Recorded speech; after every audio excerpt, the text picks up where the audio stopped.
Hello, my lovelies. Welcome back to Hello, my lovelies, and welcome back to Crazy But Not Dangerous. I'm Shorty Vaughn.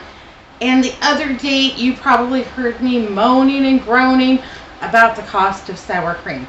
Well, my whole dairy experience that day kind of left something to be desired, because sour cream was $2.50. A gallon of milk was $3.50. Heavy cream was $5. $3 for cottage cheese.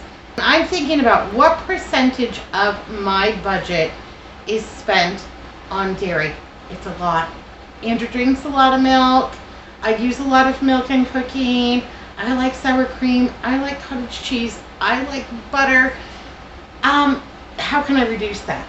So I bought heavy cream, and I have freshly squeezed lemons from my lemon tree that I just bottle in these and freeze to grab and use. And did some research, and pretty much these are the things that I need to make sour cream. I need some heavy whipping cream. This is a 36% milk fat. I need some lemon juice. I need a coffee filter. I need a rubber band, or an elastic, as some people may call it. Need a jar. This one I like because it is graduated on the side, so one less thing to have to wash. Need a tablespoon measure. So let's go ahead, and pretty much what you do is go ahead and pour 8 ounces of heavy cream into your lovely little jar here. And then to that, very simply, we're going to add 1 tablespoon of lemon juice. You can also use vinegar, white distilled vinegar, if you're so inclined. I'm going to try it both ways.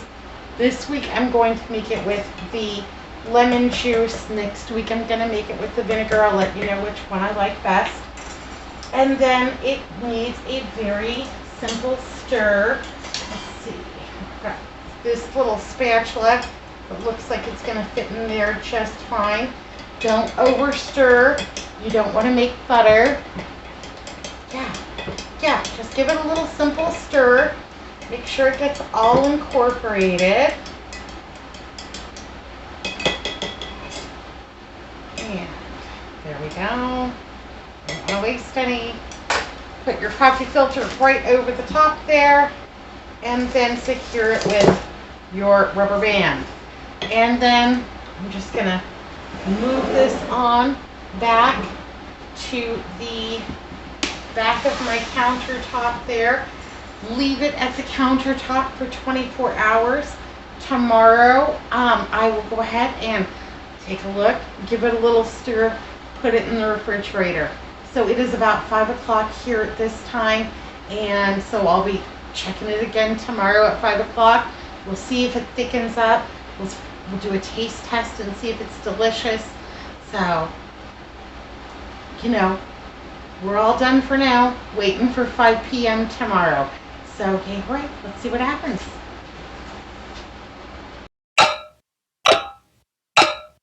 And it's 24 hours and 10 minutes. I'm a little bit late. I'm, like usual, day late, dollar short. A little bit late checking on my sour cream. Let's see how it did. It looks super promising, and I'm really excited about it. So let's take a look. So you don't know how tempted I was all night long, early this morning, to pop it up, take a look, see what was going on inside. I didn't do it. I was good. So let's go ahead and take a gander at this and see what we have going on. Okay. All right. Well, it looks pretty thick. It looks pretty thick. Let's go ahead. Oh yeah. Okay. Well, that is very creamy, and that is like very, very thick sour cream. Okay. All right. Let's stir it up a little bit. See what happens. I love to experiment in the kitchen. It's so fun.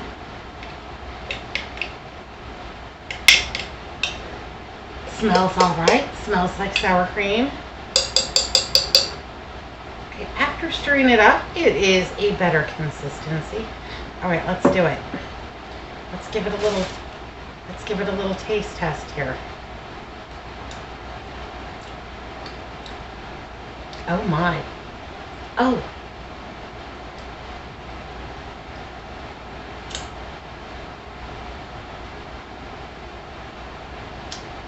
Yeah, it tastes like sour cream. It's rich, it's thick. It actually tastes like some of the best sour cream that I've ever had. You know, like when I've bought like the fancy Fage sour cream, tastes like that. Oh, that's nice. Ooh, you know what? I need some celery. This bag from the veggie tray from family dinner night. Let's go ahead and try it with a little something. Got a clean spoon. No double dipping. And that is one thing, you know, I'm not really that opposed to double dipping at your own house. You all got your own ecosystem going on.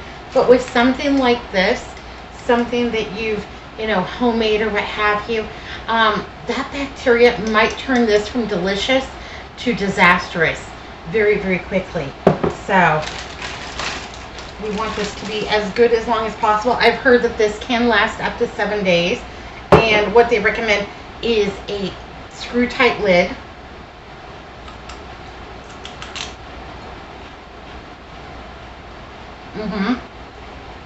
Oh yeah.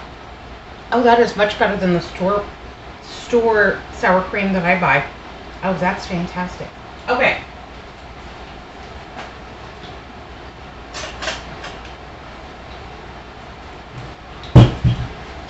So how they recommend that you store this for the longest shelf life possible, and they're saying about a week is what you're going to get out of it. Screw tight lid on, and then to store it upside down. And that this will create a vacuum that will allow the least amount of air to access the sour cream, and that you'll get the most life out of this. Also, that's how they're recommending that you store your cottage cheese too. Even if you're in the little plastic container, to flip it upside down so that you get the extra time out of it. I've done it before. It works. Some containers are better than others. Sometimes with that plastic, when I lift it up, if I forget and just lift it like this, you know, it has fallen out, and then it has been a disaster all over my refrigerator. So with caution. Okay, make your own sour cream at home, a complete success. If you wanted to thin it out a little bit, if it was just too thick for you, I would start off with adding just a tablespoon or 2 of milk, stirring it up until you get it to the consistency that you like. But 8 ounces of heavy cream, and then the 1 tablespoon of lemon juice. Next week I'm going to try the vinegar and see if I like that as well. Okay. All right. Yay, hooray, a complete success. That's what I like. You know, it's okay to experiment in the kitchen. It's okay to try new things. I mean, this would have been like, I don't know, maybe a $1.50 investment if it hadn't worked out. You know, I really wouldn't have been out much. And a $1.50 investment in the name of, you know, frugality and science, that's okay. That's all right. We love science around here. All right, my lovelies. A lot of you are going to be hitting the road for Memorial Day. And one of the best frugal tips I can give you is to make sure that your tires are properly inflated on your vehicle. Not only will it save you a ton in gas money, and you know, those gas stations, they all up the price per gallon to make the most of the holiday experience. So make sure your tires are properly inflated. If you don't know to what pound weight your tire should be inflated. It's going to be on the inside door of your vehicle. You're going to see like a bunch of information, the VIN number, the gross vehicle weight, the year, make, and model, and then, you know, down there it should tell you what the tire pressure is, or it might be in your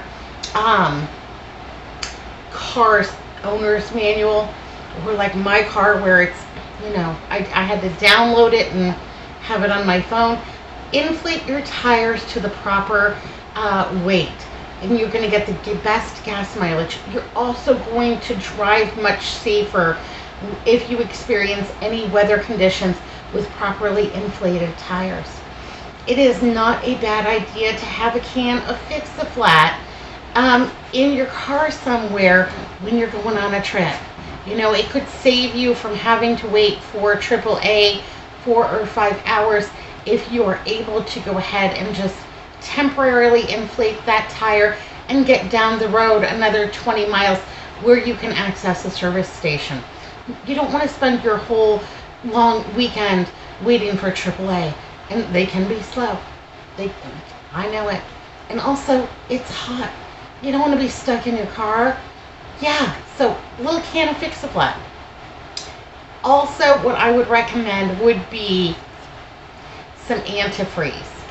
And just go ahead and make a little room for it. I mean, the bottle, it's kind of big, but make a little room for it, because if you're stuck in a traffic jam and you've got that air conditioner cranked because there's no shade, you're not going down the road at 75 miles an hour, 85, 100, whatever speed you do. If you're cranking that air conditioner and you're stuck in traffic, there could be a possibility that your car might start to overheat. And if that happens, again, you're going to want that antifreeze. Somebody on the freeway might help you out. They might have some in a jug for you. They might not. I always have some, and I stop and pass my antifreeze off to people all the time. Bless you. Yeah, so be good. Be careful. Look both ways. Have a great Memorial Day, and I'll see you next time. Thanks for watching Crazy But Not Dangerous.